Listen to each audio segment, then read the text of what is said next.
Shalom, selamat pagi jemaat Tuhan yang terkasih. Di dalam nama Tuhan Yesus Kristus, puji Tuhan, kita bisa bertemu kembali, berjumpa kembali di tengah persekutuan meskipun online. Tapi kita percaya bahwa Tuhan selalu hadir dimanapun kita berada, dimanapun kita memuji dan memuliakan Tuhan, dan dimanapun kita menikmati kebenarannya. Pagi hari ini sebelum kita memulai ibadah kita, mari kita akan mendengarkan pembacaan firman Tuhan yang saya ambil dari Mazmur pasal 30 ayat 1 sampai dengan ayat yang ke-9. Demikian bunyi firman Tuhan. Untuk pemimpin biduan Mazmur Daud. Padamu Tuhan aku berlindung, janganlah sekali-kali aku mendapat malu. Luputkanlah aku oleh karena keadilanmu. Sendengkanlah telingamu kepadaku, bersegeralah melepaskan aku. Jadilah bagiku gunung batu tempat perlindungan, kubu pertahanan untuk menyelamatkan aku. Sebab engkau bukit batuku dan pertahananku, dan oleh karena namamu engkau akan menuntun dan membimbing aku. Engkau akan mengeluarkan aku dari jaring yang dipasang orang terhadap aku. Sebab engkaulah tempat perlindunganku. Ke dalam tanganmu lah kuserahkan nyawaku. Engkau membebaskan aku, ya Tuhan, Allah yang setia. Engkau benci kepada orang-orang yang memuja berhala yang sia-sia. Tetapi aku percaya kepada Tuhan. Aku akan bersorak-sorai dan bersukacita karena kasih setiamu. Sebab engkau telah menilik sengsaraku, telah memperhatikan kesesakan jiwaku, dan tidak menyerahkan aku ke tangan musuh, tetapi menegakkan kakiku di tempat yang lapang. Puji Tuhan, mari kita buka hati, arahkan hati di hadapan Tuhan, untuk kita boleh menikmati hadirat Tuhan, menikmati jamahan Tuhan. Kuasa Tuhan mengalir atas kehidupan kita. Mari kita berdoa. Bapa di dalam kerajaan surga, kami mengucap syukur karena kesempatan yang indah boleh kami berada dalam persekutuan. Lewat online kami Tuhan, kami percaya Engkau hadir saat ini di tengah kehidupan kami pribadi lepas pribadi. Bahkan Engkau hadir melingkupi keluarga kami Tuhan. Mari urapi kami dengan urapan dari tempat yang maha tinggi. Berkati apapun yang kami kerjakan. Pujian penyembahan, ketika merenungkan firman Tuhan, ketika memberi bagi pekerjaan Tuhan, semuanya Tuhan berkati. Terima kasih Bapa, kami membuka ibadah kami di dalam nama Tuhan Yesus Kristus. Haleluya. Amin. Selamat beribadah, Tuhan memberkati.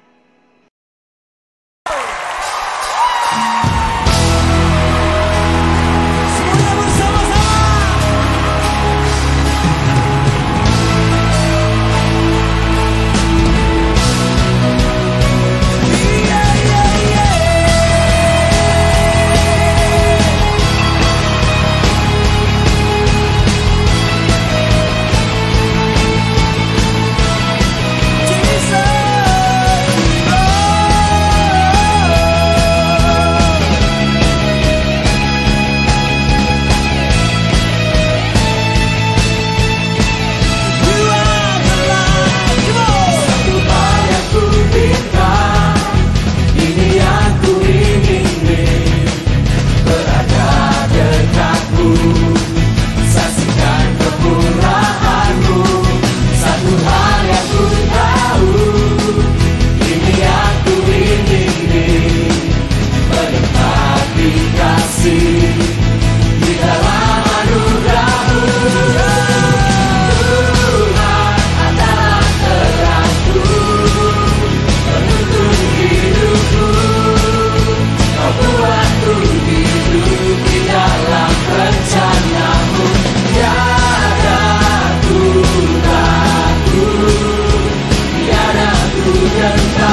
di bait kudusnya. Saat umat mencari wajahnya, berseru, berdoa, bersujud menyembah dan menikmati kehadirannya. Tuhan mau dekat dengan umatnya yang datang dengan senang hatinya. Berseru, berdoa, bersujud menyembah dan menikmati kehadirannya.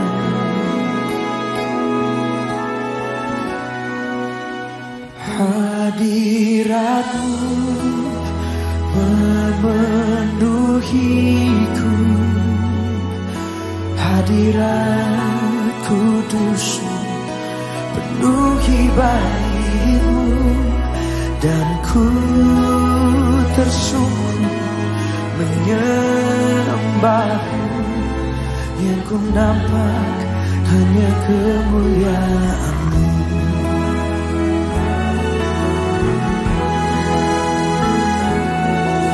Tuhan hadir di bait kudusnya. Saat umat mencari wajahnya, berseru, berdoa, bersujud menyembah dan menikmati kehadirannya. Tuhan mau dekat dengan umatnya yang datang dengan senang hatinya. Berseru, berdoa, bersujud menyembah dan menikmati kehadirannya. Hadirat-Mu, hadirat-Mu memenuhiku, hadirat kudus-Mu penuhi baitmu, dan ku tersungkur menyembah-Mu. Yang ku nampak hanya kemuliaan-Mu. Oh, hadirat-Mu memenuhiku, hadirat kudus-Mu penuhi baitmu, dan ku tersungkur menyembah-Mu. Yang ku nampak hanya kemuliaan-Mu. Oh Jesus, oh kami sembah.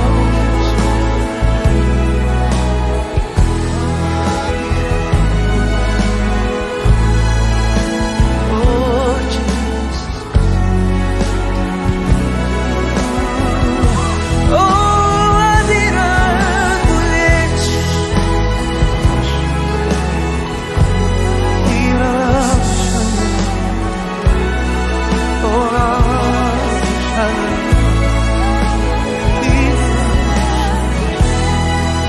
oh yes.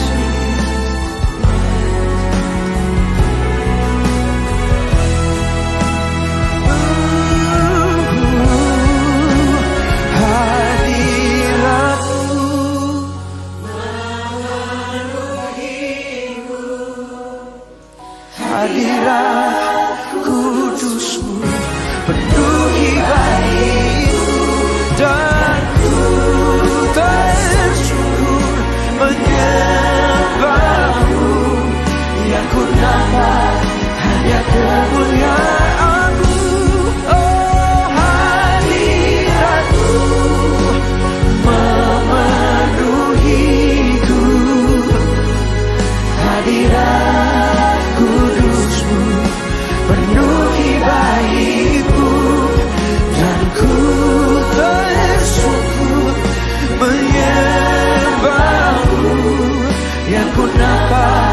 hanya kemuliaan-Mu.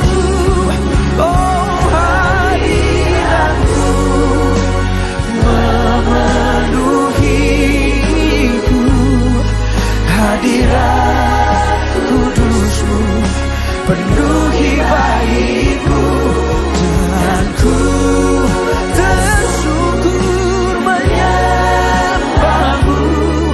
Yang ku nampak hanya kemuliaan-Mu. Oh, dan ku tersyukur menyembah-Mu. Yang ku nampak hanya kemuliaan-Mu. Dan ku tersungkur menyembah-Mu. Yang ku nampak hanya kemuliaan-Mu.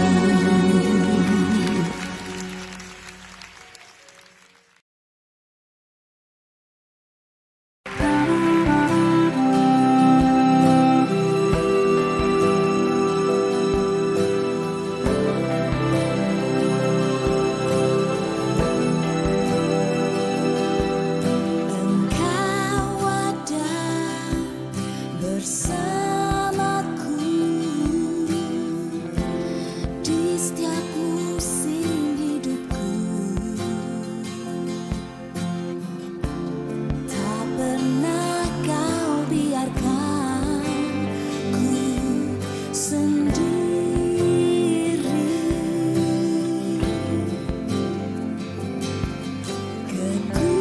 Kekuatan di jiwaku adalah bersama-Mu. Tak pernah ku ragukan kasih-Mu. Angkat suara. Bersama-Mu Bapa, ku lewati semua. Perkenananmu yang teguhkan hatiku. Engkau yang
Breaking news, Minggu 14 Juni 2020.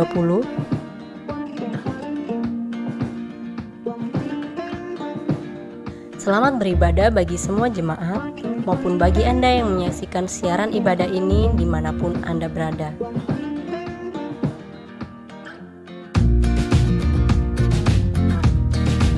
Jadwal pelayanan minggu ini: Senin, Rabu dan Jumat pukul 20, ibadah doa secara daring atau online melalui Google Meet. Ibadah sekolah minggu setiap Sabtu pukul 18 melalui Google Meet. Minggu pukul 9, ibadah umum secara daring atau online melalui kanal YouTube Evata_Ken. Untuk memutus rantai penyebaran virus corona, dihimbau bagi setiap kita untuk di rumah aja. Cuci tangan sesering mungkin pada air yang mengalir. Hindari menyentuh mata, hidung, dan mulut. Gunakan masker jika harus keluar rumah dan tetap menerapkan pembatasan fisik atau physical distancing. Terus berdoa agar wabah COVID-19 segera berakhir. Selamat ulang tahun bagi Bapak Ibu yang berulang tahun dalam minggu ini. Selamat ulang tahun kepada Ibu Lisbeth Sitorus 15 Juni 2020, Bapak Pendeta Markus Setiawan 16 Juni 2020, Wendy Safiana Rakaha 18 Juni 2020. Selama pelaksanaan ibadah secara daring atau online, persembahan bisa dilakukan melalui transfer ke rekening gereja Bank BCA dengan nomor 232-026-5170. Saya ulangi, 232-026-5170 atas nama Markus Setiawan. Selamat hari Minggu dan Tuhan Yesus memberkati. Shalom, selamat pagi buat kita semua, buat jemaat GSJ Evata_Ken Lombok maupun buat Bapak Ibu yang menyaksikan ibadah pada pagi hari ini. Kiranya Tuhan Yesus memberkati kita senantiasa.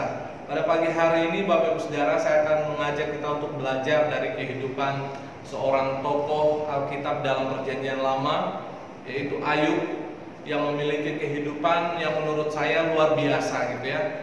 Kehidupan Ayub adalah sebuah contoh kehidupan yang merepresentasikan bagaimana realita kehidupan manusia di dunia ini. Kenapa saya mengatakan seperti itu? Karena Bapak Ibu Saudara, nanti kita akan melihat bahwa Ayub ini bukan orang yang sembarangan gitu ya. Dia bukan orang biasa, dia bukan orang yang tidak percaya pada Tuhan, tetapi firman Tuhan sendiri mengkonfirmasi bahwa dia adalah orang yang sangat saleh, jujur, takut akan Tuhan, bahkan menjauhi kejahatan. Mari kita akan melihat di dalam Ayub pasal 1, mulai dari ayat yang pertama. Saya akan bacakan beberapa ayat dari pasal 1 supaya kita semua dapat mengetahui profil kehidupan Ayub. Saya akan mulai dari ayat yang pertama. Ada seorang laki-laki di tanah Uz bernama Ayub.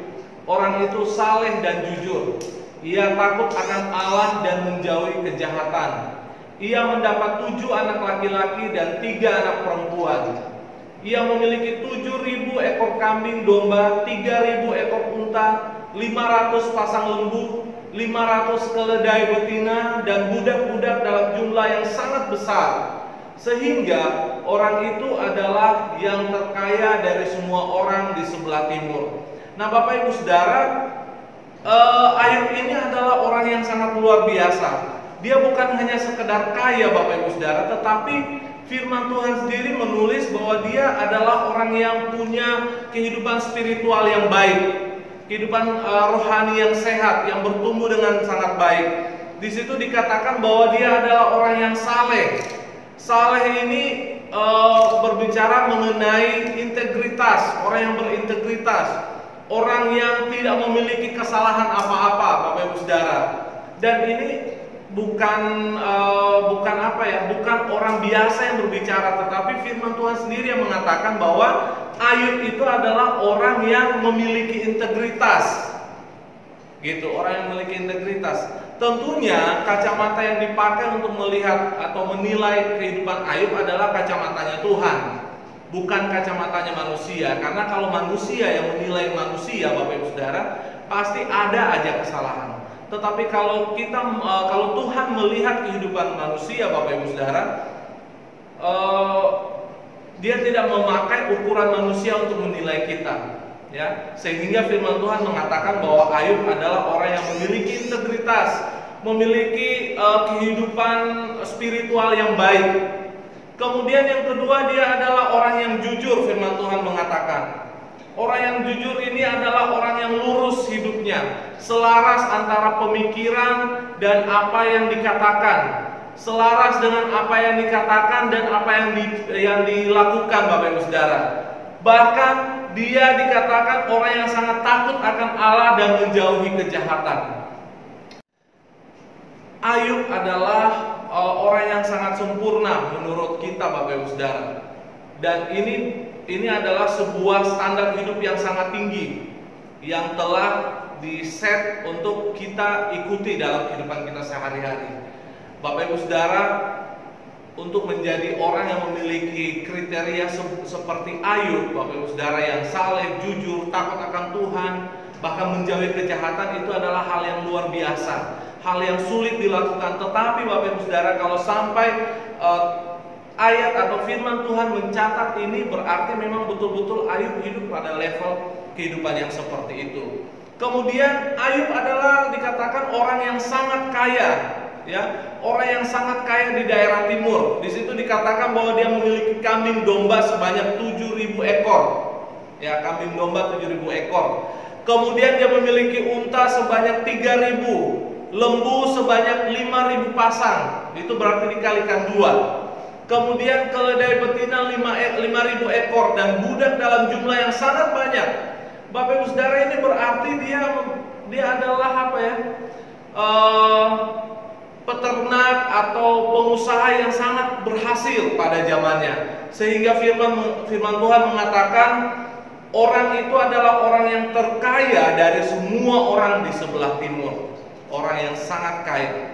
Kemudian bukan hanya kaya, bukan hanya melimpah hartanya, tetapi dia pun memiliki keluarga yang bahagia. Memiliki 1 istri, 7 anak laki-laki dan 3 anak perempuan. Ya, ini adalah kehidupan yang luar biasa. 3 ayat pertama di dalam kitab Ayub pasal 1 ini menggambarkan sebuah kehidupan keluarga yang sangat luar biasa. Keluarga yang takut akan Tuhan, keluarga yang berhasil dalam pekerjaannya, keluarga yang berhasil dalam bisnisnya, bahkan dimasuk dalam kategori orang yang terkaya di daerah timur. Dan itu adalah hal yang luar biasa. Tetapi kemudian Bapak Ibu Saudara, ketika kita masuk pada ayat yang keempat, masih dalam pasal 1, ya, kita akan melihat sebuah penggambaran yang berbalik, keadaan yang sangat terbalik daripada ayat yang pertama, Bapak Ibu Saudara. Kalau Bapak Ibu Saudara membaca mulai dari pasal 1 ayat 6 sampai dengan pasal 2 ayat 8, maka Bapak Ibu Saudara dan saya akan menemukan paling tidak ada 5 penderitaan yang dialami oleh Ayub. Memang Bapak Ibu Saudara tidak ada penjelasan yang pasti apakah peristiwa penderitaan ini terjadi secara beruntun seperti yang ditulis dalam Alkitab atau ada jeda waktu. Tetapi bagi saya itu bukan hal yang sangat penting. Yang paling penting adalah bahwa profil kehidupan keluarga yang sangat harmonis ini kemudian oleh Tuhan diizinkan berbalik 180 derajat keadaannya gitu ya. Yang pertama, ternaknya dirampas. Yang saya deskripsikan di atas tadi, dia memiliki kambing domba, lembu dan sebagainya. Kemudian dalam pasal 1 ayat 6 sampai ke bawah itu dikatakan bahwa ternaknya dirampas. Satu demi satu hilang, Bapak Ibu Saudara. Kemudian bukan hanya sampai di situ saja, anak-anaknya yang sebanyak 10 orang itu pun mati dalam sebuah peristiwa. Ini adalah penderitaan yang sangat luar biasa, gitu ya. Dan tidak hanya sampai di situ saja. Ternyata iblis masih mau lebih lagi untuk menunjukkan kepada Tuhan bahwa iblis berkuasa dalam kehidupan Ayub. Bukan hanya ternaknya dirampas atau kekayaannya hilang, bukan hanya anak-anaknya mati, tetapi iblis memberikan penyakit kulit di seluruh tubuh Ayub. Dalam pasal 2 ayat 7 bahkan dikatakan bahwa saking gatalnya Bapak Ibu Saudara, dia menggaruk-garuk seluruh tubuhnya dengan menggunakan beling, ya, pecahan kaca. Tentu itu adalah penyakit yang sangat luar biasa. Dan bukan hanya di situ saja Bapak Ibu Saudara, berhenti penderitaan Ayub, masih lanjut lagi. Istri yang harusnya mendukung ternyata malah bersikap sebaliknya, ya. Dia suruh mengutuki Allah, bahkan dia mengatakan kepada Ayub, mati aja kamu, ya, mati aja. Itu adalah hal yang luar biasa. Nah Bapak Ibu Saudara, kehidupan Ayub yang saya sampaikan di awal ini Bapak Ibu Saudara merupakan gambaran kehidupan manusia sehari-hari, ya. Ada kalanya Tuhan membawa kita untuk menikmati hal-hal yang indah dalam kehidupan. Ada kalanya Tuhan mengizinkan hal-hal yang luar biasa, menyenangkan terjadi dalam kehidupan kita, dan dengan mudah kita mengatakan puji Tuhan, dengan mudah kita mengatakan syukur atau terima kasih kepada Tuhan.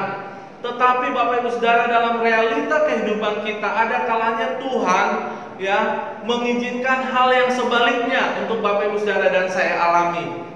Ada penderitaan, ada kemalangan, ada kesedihan Bapak Ibu Saudara yang Bapak Ibu Saudara dan saya boleh alami, dan ini adalah realita kehidupan. Kemudian secara singkat saya akan mengajak kita untuk melihat Ayub pasal 42. Ayub pasal 42 ayat 7 sampai 16 ini menggambarkan kehidupan Ayub yang sudah dipulihkan Bapak Ibu Saudara. Saya akan baca beberapa bagian saja dari ayat ini. Saya mulai dari ayat 10 dari Ayub pasal 42. Lalu Tuhan memulihkan keadaan Ayub setelah ia meminta doa untuk sahabat-sahabatnya. Dan Tuhan memberikan kepada Ayub 2 kali lipat dari segala kepunyaannya dahulu. 2 kali lipat. Bapak Ibu Saudara, apa yang Tuhan lakukan di ending kehidupan Ayub ini adalah sesuatu yang luar biasa, ya. Nah Bapak Ibu Saudara melihat garis kehidupan Ayub atau timeline kehidupannya Ayub, ada beberapa pertanyaan yang muncul dan harus kita ketahui jawabannya. Yang pertama, mengapa orang yang sebegitu saleh harus mengalami penderitaan sebegitu besar? Apakah benar bahwa semakin seseorang hidup saleh di hadapan Tuhan, maka semakin besar pula penderitaan badani yang harus dialami? Pertanyaan yang kedua, di manakah Tuhan yang Maha Kuasa dan Maha Pengasih itu berada ketika anak-anaknya yang saleh sedang bergelut dengan penderitaan badani yang tidak main-main? Pertanyaan yang ketiga, bagaimana seharusnya kita menanggapi setiap penderitaan yang kita alami sebagai orang percaya? Saya sebagai pembaca kitab Ayub Bapak Ibu Saudara dapat memberi judul Blessings in Disguise untuk khotbah ini, atau berkat yang tersembunyi, berkat yang tersamar, karena saya telah mengetahui ujung kehidupan Ayub dan keluarganya. Bapak Ibu Saudara dan saya sudah mengetahui Ayub itu seperti ini, endingnya seperti ini, maka kita bisa mengatakan bahwa dalam kehidupan Ayub ada berkat-berkat yang tersembunyi. Memang kehidupannya yang sangat indah dan sangat sejahtera harus mengalami jungkir balik secara tiba-tiba. Bukan karena Ayub berdosa atau meninggalkan Tuhan, tetapi itu terjadi justru di saat ia dinyatakan sebagai anak Tuhan yang jujur, saleh, takut akan Allah, dan menjauhi kejahatan. Justru dalam keadaan seperti itulah Bapak Ibu Saudara, malapetaka, kemalangan, penderitaan Tuhan izinkan dialami. Kehidupan Ayub telah membangkitkan iman saya untuk percaya bahwa kehidupan manusia dan segala sesuatu yang ada di sekitarnya itu berada dalam kendali Tuhan. Apapun yang Bapak Ibu Saudara dan saya alami, hal yang menyenangkan atau tidak menyenangkan, selama kita percaya di hadapan Tuhan, maka kehidupan kita selalu berada dalam kendalinya Tuhan. Ya, di dalam manis, asam, asin, dan pahitnya kehidupan kita selalu ada berkat Tuhan yang tersamar di dalamnya. Hanya orang-orang yang sungguh-sungguh melekat kepada Tuhan yang mampu bertahan dalam segala musim kehidupan hingga akhirnya menyingkapkan berkat-berkat yang tersamar itu. Mari kita menjawab pertanyaan pertama dan kedua, yaitu mengapa orang yang percaya atau orang yang saleh mengalami penderitaan yang begitu berat? Apakah untuk menjadi saleh kita harus mengalami penderitaan? Apakah kesalehan atau kehidupan kita yang takut akan Tuhan itu serta-merta harus mengalami penderitaan? Apakah itu yang Tuhan rencanakan? Ya, di manakah Tuhan yang Maha Pengasih, yang Maha Kuasa, ketika Bapak Ibu Saudara dan saya sedang bergelut dengan penderitaan? Mari kita akan melihat dua hal berikut untuk menjawab pertanyaan yang pertama. Yang pertama, kita harus sadari bahwa kualitas hidup orang percaya harus diuji melalui rangkaian pengujian. Ya, kualitas iman Bapak Ibu Saudara dan saya, ya, keteguhan iman kita kepada Tuhan itu bukan hanya harus diucapkan, tetapi harus diuji, ya, harus diuji. Sebagaimana kalau kita belajar di sekolah, ada materi, ada praktikum, harus diuji kebenarannya. Iman Bapak Ibu Saudara dan saya harus diuji keteguhannya. Saya akan mengajak kita membaca di dalam 1 Korintus 10 ayat 13. Ini ayat yang sudah sangat familiar buat kita semua. Pencobaan-pencobaan yang kamu alami ialah pencobaan biasa yang tidak melebihi kekuatan manusia. Sebab Allah setia dan karena itu Ia tidak akan membiarkan kamu dicobai melampaui kekuatanmu. Pada waktu kamu dicobai, Ia akan memberikan kepadamu jalan keluar sehingga kamu dapat menanggungnya. Yang kedua, saya akan mengajak kita membaca di dalam Yakobus pasal 1 ayat 2 sampai ayat yang kelima. Saudara-saudaraku, anggaplah sebagai suatu kebahagiaan apabila kamu jatuh ke dalam berbagai-bagai pencobaan. Sebab kamu tahu bahwa ujian terhadap imanmu itu menghasilkan ketekunan. Dan biarkanlah ketekunan itu memperoleh buah yang matang supaya kamu menjadi sempurna dan utuh dan tak kekurangan suatu apapun. Tetapi apabila di antara kamu ada yang kekurangan hikmat, hendaklah ia memintakannya kepada Allah yang memberikan kepada semua orang dengan murah hati dan dengan tidak membangkit-bangkit, maka hal itu akan diberikan kepadanya. Bapak Ibu Saudara, dua ayat referensi yang saya bacakan itu menggambarkan atau mengkonfirmasi, menegaskan bahwa kehidupan setiap orang percaya memang harus melewati serangkaian pengujian yang Tuhan sudah set, ya, untuk kehidupan kita. Orang beriman dan pencobaan adalah dua hal yang tidak bisa dilepaskan, ya. Bahkan Bapak Ibu Saudara, kalau kita kemudian memberikan diri secara khusus kepada Tuhan melalui baptisan air, biasanya orang-orang yang baru bertobat, baru menerima Yesus, kemudian mengikuti baptisan air, kehidupan tidak semakin indah, ya, tetapi kehidupan semakin banyak tantangan, semakin banyak pengujian, karena iman seseorang harus diuji. Apakah dalam keadaan baik-baik saja dia mampu untuk mengucap syukur? Bagaimana dalam keadaan-keadaan yang tidak baik? Apakah dia mampu untuk mengucap syukur? Itu harus diketahui dalam sebuah rangkaian pengujian. Bahkan secara Alkitab, Bapak Ibu Saudara, dalam sejarah Alkitab sejak zaman bapak-bapak leluhur, Abraham, Ishak, Yakub, Yusuf dan seterusnya, ya, pengujian terhadap kualitas percaya itu selalu ada. Abraham yang sebegitu dekat dengan Tuhan, dia berdialog langsung dengan Tuhan, ya Bapak Ibu Saudara, bahkan dia disebut bapak orang beriman, pun tidak luput dari pencobaan. Anaknya ditantang oleh Tuhan untuk dipersembahkan. Sampai pada titik itu Abraham tetap taat, imannya teruji. Kemudian Yusuf kehidupannya diawali dari sebuah mimpi. Namun dia percaya bahwa mimpi itu dari Tuhan untuk kepentingan dia dan seluruh bangsa Israel. tapi dia belum tahu ujungnya, dia hanya percaya. Maka kepercayaannya itu harus diuji. Dan sampai titik terendah pun dia tetap berada dalam jalan-jalannya Tuhan, teruji imannya. Nah, bagaimana dengan Bapak Ibu Saudara dan saya? Ayub pasal 23. Saya akan baca buat kita Ayub pasal 23 ayat 10 sampai ayat yang ke-12. Karena ia tahu jalan hidupku, seandainya ia memuji aku akan timbul seperti emas. Kakiku tetap mengikuti jejaknya, aku menuruti jalannya dan tidak menyimpang. Perintah dari bibirnya tidak kulanggar, dalam sanubariku kusimpan ucapan mulutnya. Bapak Ibu Saudara, Ayub mengatakan sebuah pernyataan iman yang luar biasa. Seandainya ia memuji aku, ia di sini adalah Tuhan. Seandainya Tuhan memuji aku, maka aku akan timbul seperti emas. Bapak Ibu Saudara, saya punya kesaksian yang luar biasa, menurut saya luar biasa. Di awal 2019, masuk 2019, biasanya selalu setiap tahun ada ayat-ayat yang dibagikan secara random kepada jemaat untuk mengambil, ya. Dan saya mengambil ayat itu di awal Januari itu adalah 1 Korintus 10 ayat 13 yang tadi saya sudah bacakan, ya. Sepanjang tahun 2019, bagi saya ayat ini adalah ayat yang sudah sangat biasa, ya, sudah sangat biasa, dan saya belum mengerti maksudnya apa, aplikasinya dalam hal apa, gitu ya.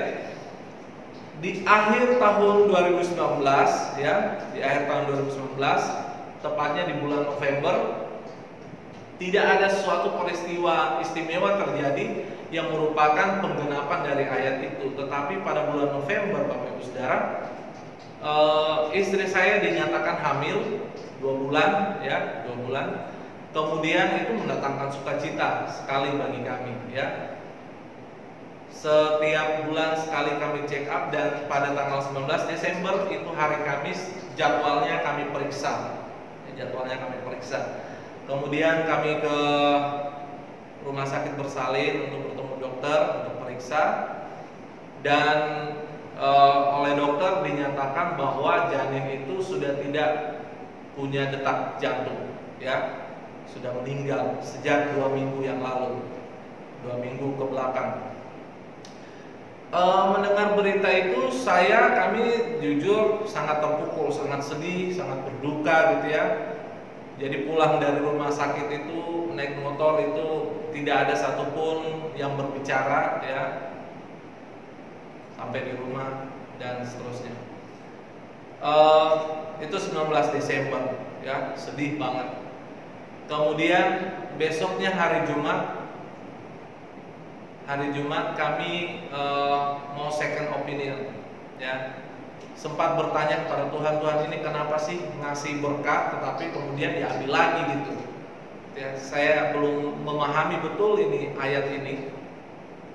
Kemudian besoknya tanggal 20 hari Jumat kami bermaksud untuk ke dokter yang lain untuk mencari opini kedua, berharap ada mujizat terjadi. Pada saat itu pikiran kami adalah mujizat itu berupa apa yang kami kehendaki, yaitu janin ini ada, itu mujizat yang kami harapkan. Setelah masuk ke ruang periksa, dokter itu sama, informasinya sama, gitu ya, bahwa memang janin ini sudah tidak ada sejak 2 minggu lalu. Dan ya udah, saya hopeless, saya secara pribadi putus asa, gitu ya. Kemudian pada tanggal 19 malam itu, Bapak Ibu Saudara, sebelum kami ke dokter yang kedua, saya mimpi seolah-olah ada seseorang yang berbicara kepada saya bahwa kamu ikhlaskan saja anak ini, janin ini, karena kalau janin ini tetap lahir, ya, maka dia akan lahir dalam keadaan cacat mental atau Down syndrome. Itu di mimpi saya, orang itu berbicara, tapi saya nggak bisa lihat wajahnya, seperti saya berdialog sendiri. Kemudian itulah, saya tidak ceritakan ini kepada istri saya, mimpi saya ini. Setelah Jumat kami pergi konsultasi ke dokter yang kedua. Apa yang dokter kedua katakan bahwa kemungkinan yang terjadi adalah kelainan kromosom kepada janin di janin ini, sehingga kalau toh janin ini ada mujizat terjadi, dia lahir pada bulan ke-9, Bapak Ibu Saudara, maka yang terjadi adalah Down syndrome, ya, kata dokter. Aduh, saya langsung dalam hati saya ingat mimpi yang tadi malam, dan ternyata betul-betul 1 Korintus 10 ayat 13 itu kami bisa rasakan di akhir tahun 2019. Ya, sepanjang tahun saya belum pahami 1 Korintus 10 ayat 13 ini maksudnya apa, peristiwanya apa dalam kehidupan kami secara pribadi. Tetapi di akhir tahun 2019 kemudian kami menyadari bahwa betul-betul pencobaan-pencobaan yang kami alami itu adalah pencobaan biasa yang tidak melebihi kekuatan. Bapak Ibu Saudara, ini adalah hal yang luar biasa. Saya percaya bahwa mujizat Tuhan bukanlah melakukan atau mengadakan apa yang saya kehendaki. Mujizat Tuhan sesungguhnya adalah memampukan saya untuk semakin melekat dan mengenal Tuhan secara pribadi melalui setiap peristiwa hidup. Dan Bapak Ibu Saudara pun harus memiliki pemahaman yang demikian untuk memahami mujizat itu apa. Mujizat itu bukan mengharapkan Tuhan melakukan apa yang Bapak Ibu Saudara dan saya harapkan untuk Tuhan lakukan. Tetapi mujizat adalah bagaimana kita semakin mengenal Tuhan, semakin dekat dengan Tuhan dalam setiap peristiwa-peristiwa yang Tuhan izinkan Bapak Ibu Saudara dan saya hadapi. Jika saat ini Bapak Ibu Saudara sedang diizinkan Tuhan untuk memasuki masa pengujian, entah itu sakit penyakit, entah itu pekerjaan yang tiba-tiba hilang gara-gara virus corona ini, atau hal-hal yang lainnya Bapak Ibu Saudara, responlah dengan benar. Karena pengujian bukan dimaksudkan untuk menghancurkan Bapak Ibu Saudara dan saya, tetapi pengujian ditujukan untuk membuat kita dapat menyaksikan kuasa Allah dalam kehidupan kita Bapak Ibu Saudara. Yang kedua, bahwa selalu ada intervensi kerajaan Allah dalam kehidupan manusia di bumi. Saya akan mengajak kita untuk membaca beberapa ayat dalam Ayub pasal yang pertama, ayat 1, Ayub pasal pertama ayat 6 sampai 12. Pada suatu hari datanglah anak-anak Allah menghadap Tuhan, dan di antara mereka datanglah juga iblis. Nah, anak-anak Allah ini banyak yang menerjemahkan itu adalah malaikat, ya, heavenly being, makhluk surgawi, ya, menghadap Tuhan. Dan di antara mereka datanglah juga iblis. Maka bertanyalah Tuhan kepada iblis, dari mana engkau?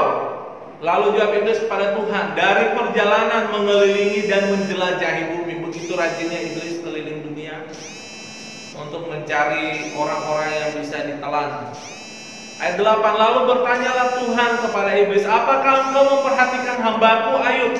Sebab tiada seorang pun di bumi seperti dia, yang demikian saleh dan jujur, yang takut akan Allah dan menjauhi kejahatan, yang bicara adalah Tuhan. Lalu jawab iblis kepada Tuhan, apakah dengan tidak mendapat apa-apa Ayub takut akan Allah? Bukankah engkau yang membuat pagar di sekeliling dia dan rumahnya serta segala miliknya? Apa yang dikerjakannya telah kau berkati, dan apa yang dimilikinya makin bertambah di negeri itu. Tetapi ulurkanlah tanganmu, iblis bilang kepada Tuhan, dan jamalah segala yang dipunyainya, ia pasti mengutuki engkau di hadapanmu. Maka firman Tuhan kepada iblis, nah, segala yang dipunyainya ada dalam kuasamu. Artinya apa? Segala kekayaan, segala kepemilikan dia ada dalam kuasanya iblis. Hanya janganlah engkau mengulurkan tanganmu terhadap dirinya. Kemudian pergilah iblis dari hadapan Tuhan, maka terjadilah bencana-bencana. Bapak Ibu Saudara, di pasal 2 juga ayat 1 sampai 6, naskahnya sama. Ada dialog antara Allah dan iblis. Artinya apa Bapak Ibu Saudara? Perkataan iblis dalam pasal 1 ayat 10 mengatakan Tuhan membuat pagar sekeliling Ayub dan rumahnya, serta Tuhan memberkati apa yang Ayub kerjakan hingga berhasil. Bapak Ibu Saudara, setiap malapetaka atau penderitaan atau pencobaan pengujian yang Bapak Ibu Saudara dan saya alami, selalu ada iblis sebagai perencananya. Master plan-nya itu ada di iblis, yang terlebih dahulu harus mendapatkan izin dari Tuhan untuk melancarkan rencananya. Kalau Tuhan tidak izinkan, maka iblis tidak punya kuasa untuk melakukan.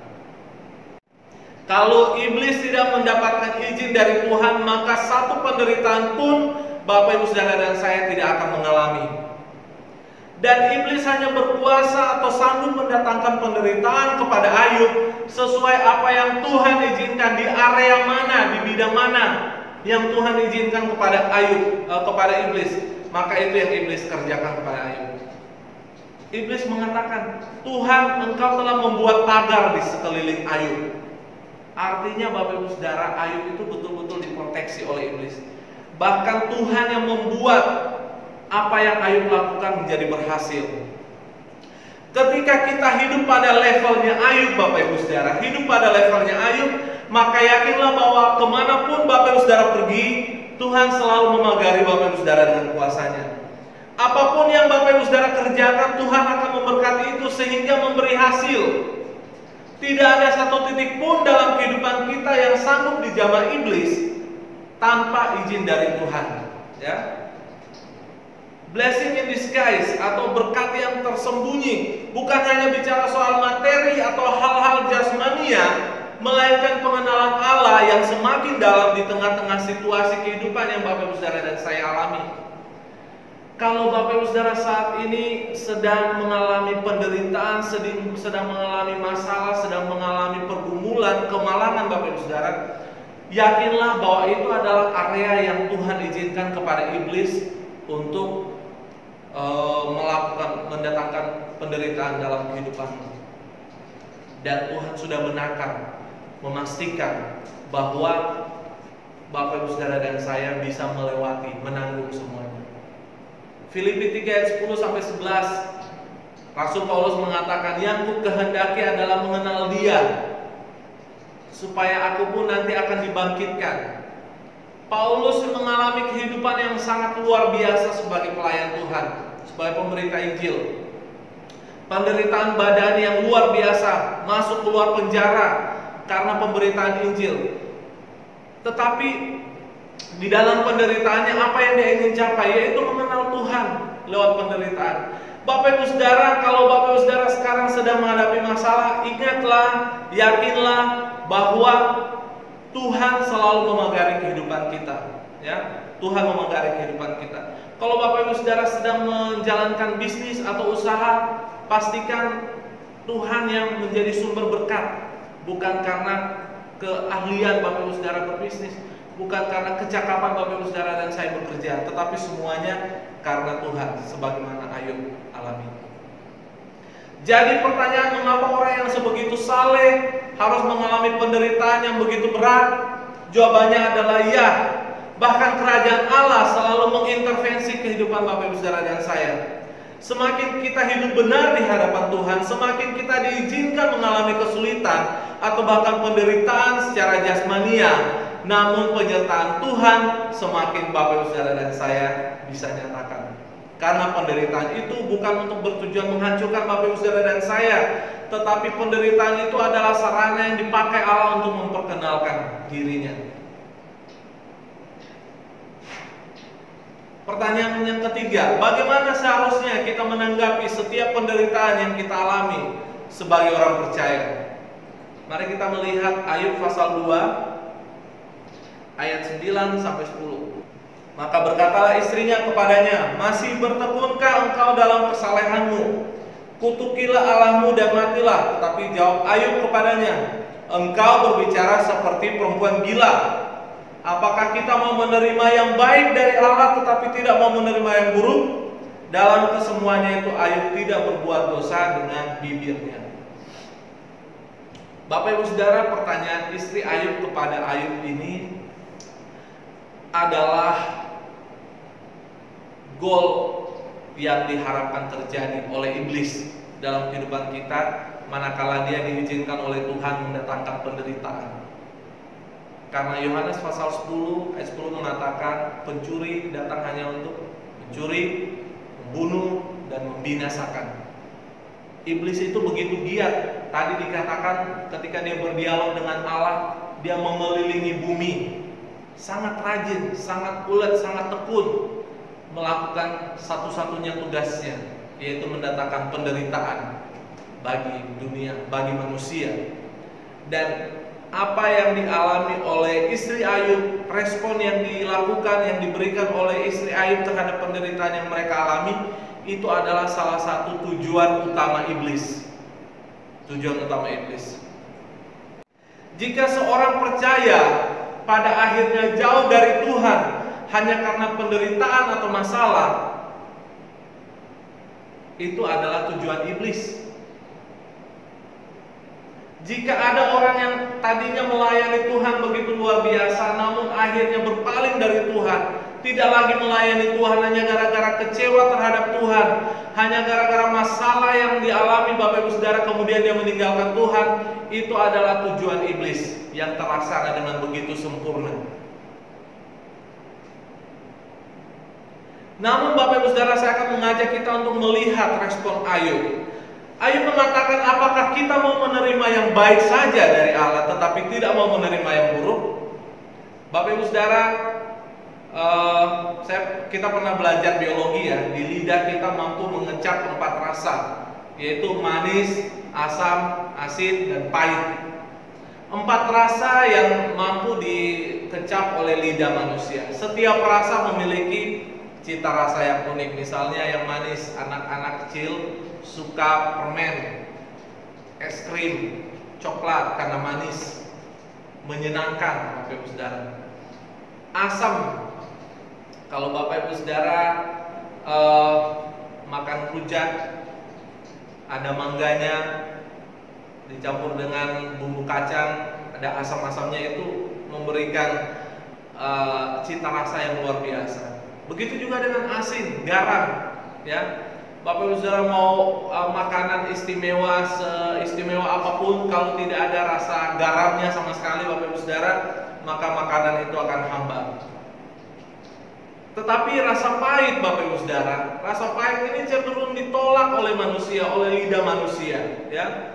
Contohnya Bapak Ibu Saudara, kalau kita ke dokter kemudian diberikan obat, ya, yang rasanya pahit, sulit sekali bagi sebagian orang. Tetapi Bapak Ibu Saudara, orang yang sudah dewasa dapat menerima rasa pahit dari obat-obatan. Karena kenapa? Dia sadar bahwa obat itu berasal dari dokter, dan dokter ini adalah orang yang tahu segala macam penyakit. Kemudian penyakit ini obatnya apa, sehingga dia memberikan obat kepada pasien, dan pasien itu akan percaya karena obat ini berasal dari dokter dan obat ini punya khasiat untuk mendatangkan kesembuhan. Maka sepahit apapun obat itu pasti ditelan sama dia. Karena apa? Sudah punya pemahaman yang benar. Namun bagaimana dengan anak kecil yang ke dokter? Diberikan, kalau anak kecil biasanya kan obatnya ditumbuk, diracik gitu ya. Gitu ya. Anak saya kalau minum obat racikan yang pahit itu harus siap dengan air yang manis untuk segera diminum ketika obat yang pahit itu udah masuk dalam mulutnya, karena cenderung mau menolak. Rasa pahit itu rasa yang nggak enak, rasa pahit itu rasa yang cenderung ditolak, tidak disukai oleh manusia, tetapi justru membawa kesembuhan. Pernyataan Ayub adalah pernyataan seorang yang sudah mencapai kedewasaan dalam hal rohani, sehingga mampu menerima bukan hanya hal-hal yang menyenangkan, bukan hanya manis, asam, asin, tetapi pengalaman pahit sekalipun. Dalam pengalaman pahit sekalipun dia mampu untuk mengintegrasikan iman, perkataan, dan perbuatannya Bapak Ibu Saudara.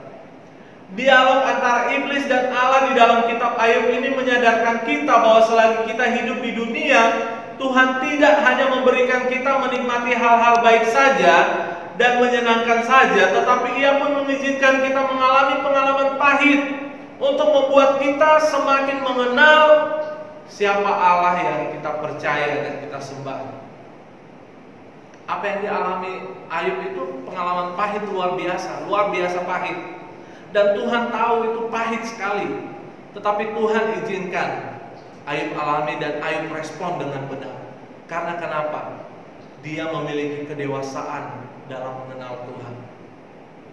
Mungkin Bapak Ibu merasa sangat menderita dengan keadaan sekarang, diberhentikan dari pekerjaan, kemudian Bapak Ibu Saudara tidak punya penghasilan, tetapi kebutuhan tidak pernah bisa menyesuaikan dengan keadaan. Kebutuhan itu cenderung meningkat, bahkan bulan-bulan ini anak-anak akan masuk sekolah, Bapak Ibu Saudara, membutuhkan uang untuk pendidikan, untuk online, membutuhkan pulsa dan sebagainya. Dan Bapak Ibu Saudara mengalami itu justru dalam keadaan Bapak Ibu sebagai orang yang percaya kepada Tuhan, yang sungguh-sungguh setia kepada Tuhan, yang melayani Tuhan mungkin, tetapi Bapak Ibu Saudara diizinkan oleh Tuhan mengalami pengalaman pahit. Itulah kehidupan pada level Ayub, Bapak Ibu Saudara. Kalau Bapak Ibu Saudara mau menikmati ending dari kehidupan Ayub yang diberkati, yang dipulihkan, maka kita harus mampu untuk hidup pada level kehidupannya Ayub, yang mampu menerima hal-hal yang pahit sekalipun, bahkan merespon dengan benar dalam setiap peristiwa. Pengalaman hidup Ayub telah meruntuhkan salah satu doktrin teologi kemakmuran, ya, yang dipercaya oleh beberapa gereja, yang mengatakan bahwa kemakmuran dan kesuksesan, yaitu kaya, berhasil, sehat, sempurna, bahagia, adalah tanda-tanda eksternal dari Allah untuk orang-orang yang dikasihinya. Teologi kemakmuran salah satu poinnya mengajarkan begitu, Bapak Ibu Saudara. Seseorang yang mengenal Tuhan, seseorang yang dikasihi Tuhan tidak akan menerima penderitaan, tidak akan mengalami hal-hal yang pahit. Mereka lupa bahwa Ayub adalah orang yang sangat saleh. Bahkan Tuhan sendiri mengatakan tidak ada orang yang paling saleh selain Ayub. Tetapi orang yang sangat saleh itu Tuhan izinkan mengalami penderitaan yang begitu pahit. Ini meruntuhkan teologi kemakmuran, doktrin mereka yang mengatakan bahwa orang yang dikasihi Allah tidak mengalami penderitaan. Salah besar, ya. Justru Mazmur pasal 23 itu adalah kehidupan yang komplit. Kadang Tuhan bawa kita seperti domba menikmati padang yang rumput hijau, air yang tenang. Namun Tuhan juga mengizinkan kita menghadapi lembah kekelaman. Tetapi di dalam lembah kekelaman itu ada gada dan tongkatnya Tuhan yang menyertai kehidupan kita, ya.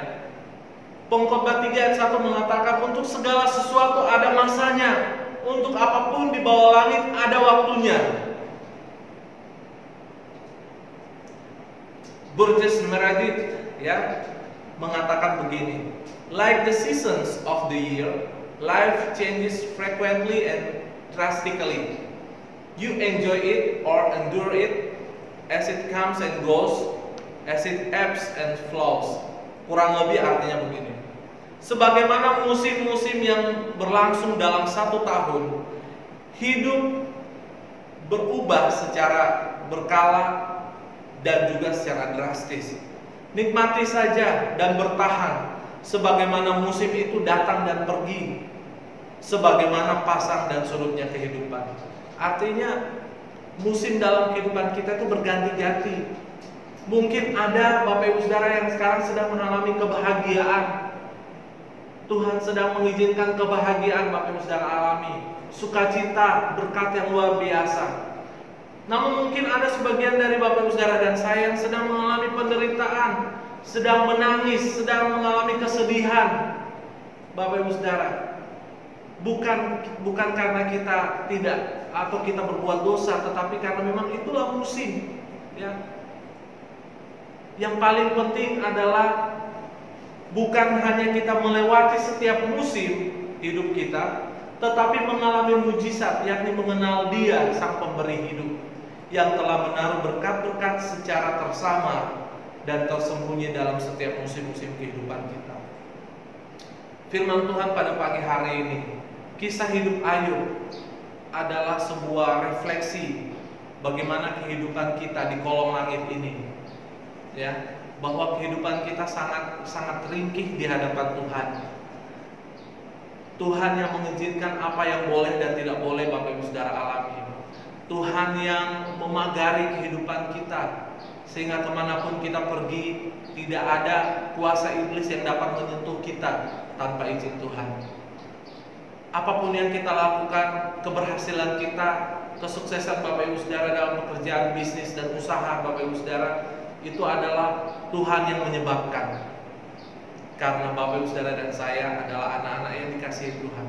Yang paling penting bukan hanya sekedar melewati masa hidup kita, tetapi yang paling penting adalah bagaimana Bapak Ibu Saudara dan saya menemukan berkat-berkat yang Tuhan taruh dalam setiap musim-musim kehidupan kita.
Bapak Ibu Saudara yang terkasih, kita sudah menikmati pujian penyembahan yang begitu luar biasa. Tuhan menjamah kita, dan kita juga sudah menikmati kebenaran firman Tuhan.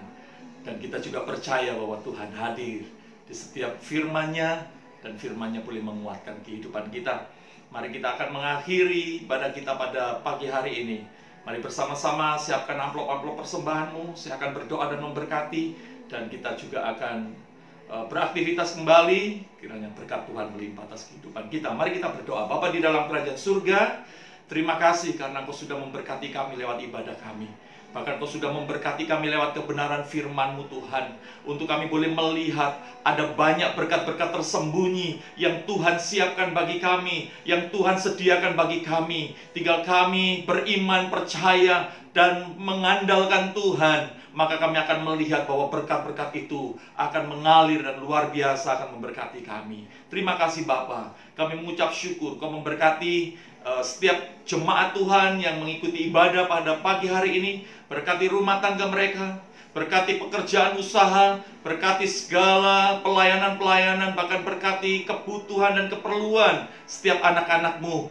Engkau cukupkan, Engkau berkati menurut kekayaan dan kemuliaan-Mu Tuhan. Terima kasih Bapa. Kami menyerahkan semuanya ke dalam tangan-Mu. Bahkan di tengah pandemi COVID-19 ini Tuhan, kami tetap mau berfokus kepada Tuhan. Sebab kami percaya bahwa Engkau bukan penyebab dari segala sesuatu, tetapi Engkau ada di dalam segala sesuatu untuk mendatangkan kebaikan bagi setiap kami yang mengasihi Engkau. Terima kasih Bapa, memberkati setiap kami dan memberkati ibadah kami.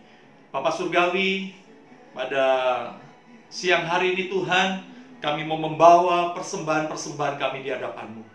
Kiranya Engkau memberkati persembahan persepuluhan kami, memberkati persembahan khusus, persembahan syukur kami Tuhan. Kami mau memberi dengan sukacita, kami mau memberi dengan kerelaan hati, dengan tulus hati. Semuanya dipakai untuk kemuliaan nama Tuhan. Pekerjaan Tuhan ditegakkan di muka bumi ini. Terima kasih, berkati jemaat Tuhan yang setia memberi. Buka tingkap-tingkap langit, curahkan berkat atas mereka Tuhan. Berkati segala sesuatu yang dikerjakan tangan mereka dibuat berhasil. Berkati rumah tangga mereka. Biarlah lumbung-lumbung tempat adonan mereka dipenuhi dengan berkat Tuhan, dan Tuhan nyatakan kuasa-Mu, kasih-Mu dan kebenaran-Mu, serta berkat-berkat-Mu atas seluruh sidang jemaat-Mu. Terima kasih Bapa, kami bersyukur untuk semua yang Tuhan sudah kerjakan bagi kami. Mari Bapak Ibu kita berdoa. Bapa kami yang di sorga, dikuduskanlah nama-Mu, datanglah kerajaan-Mu, jadilah kehendak-Mu di bumi seperti di sorga. Berikanlah kami pada hari ini makanan kami yang secukupnya, dan ampunilah kami akan kesalahan kami, seperti kami juga mengampuni orang yang bersalah kepada kami. Dan janganlah membawa kami ke dalam pencobaan, tetapi lepaskanlah kami daripada yang jahat. Karena Engkau-lah yang punya kerajaan, dan kuasa, dan kemuliaan, sampai selama-lamanya. Bapak Ibu Saudara yang terkasih, angkatlah kedua tanganmu. Pagi hari ini, biarlah berkat yang luar biasa dari Allah mengalir atas hidupmu. Engkau akan terus menaik dan bukan menurun. Kiranya Tuhan memberkati engkau berlimpah-limpah. Kiranya Tuhan memperluas daerahmu. Dan tangan Tuhan yang kuat itu menjauhkan engkau dari segala malapetaka dan melindungi engkau dari sakit penyakit. Dan engkau akan menjadi orang-orang yang diberkati oleh Tuhan. Kiranya berkat damai sejahtera dari Allah Bapa, cinta kasih dari Tuhan kita Yesus Kristus, serta persekutuan yang indah di dalam Roh Kudus menyertai engkau sekalian dari saat ini sampai selama-lamanya. Kita semua yang percaya bersama-sama katakan amin. Puji Tuhan, puji Tuhan. Selamat hari Minggu. Tuhan selalu